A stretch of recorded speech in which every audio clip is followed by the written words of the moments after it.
on the table. And as we've said, no delays, no excuses. The time is now. And the time is now long past due to bring the hostages home to their families.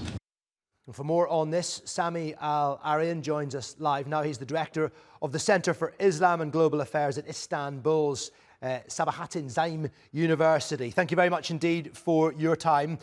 How confident are you that Antony Blinken can deliver some proper results in these discussions with the various parties?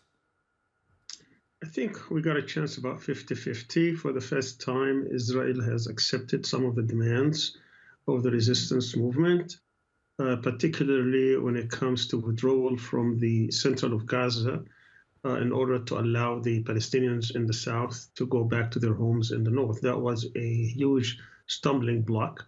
But also, we're not there yet. The U.S. is not an honest broker. It's actually a willing partner of the Israeli crimes. So I would not depend on their guarantees. And so that's another sticking point. The Palestinians want other parties to be guarantors of this. Basically, the choice between being killed in April or June doesn't make much sense. There has to be firm commitment that there will be a permanent ceasefire. The new draft does call for what is called permanent state of calmness. That is not a guarantee, because it's only the United States saying that they're relying on the Israeli promises, which in the past have been shown to be untrue. And how much more complicated have these discussions been made by the comments from Benjamin Netanyahu that his forces will invade Rafah with or without a ceasefire deal? Does that make it more difficult for Hamas to accept it? Well, many people regard these comments as being part of the internal situation with Netanyahu trying to maintain his government. But if it is meant, and of course the devil is in the details, we'll see what happens in the next draft.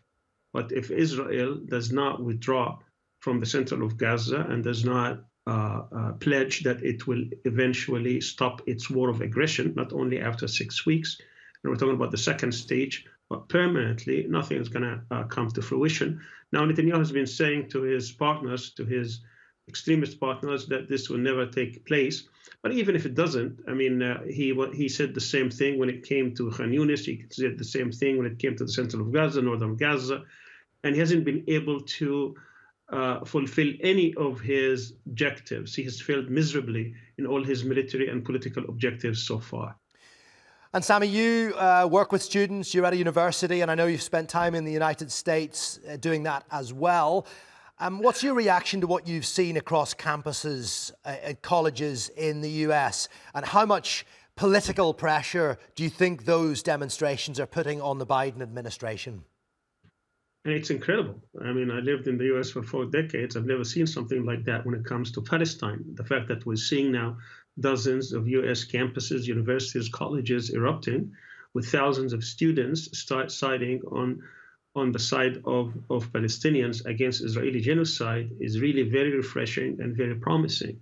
I don't expect immediate results this time around, but certainly in the immediate in the future, not particularly now, but in the near future, also in the distant future, we're going to see a huge change and shift in policy within first society and then in politics. Usually these kind of pressures that come from the bottom up, they start with elite people who have a conscience, as we've seen in the past, in the 1960s and 70s. That's how the Vietnam War stopped, by having millions of students basically marching and demanding change. It happened also during the apartheid era of South Africa. That's how it started on campuses. And I think we're seeing now the same situation across US campuses with regards to Palestine. So I believe this is a very, very important time by which activism for Palestine is going to impact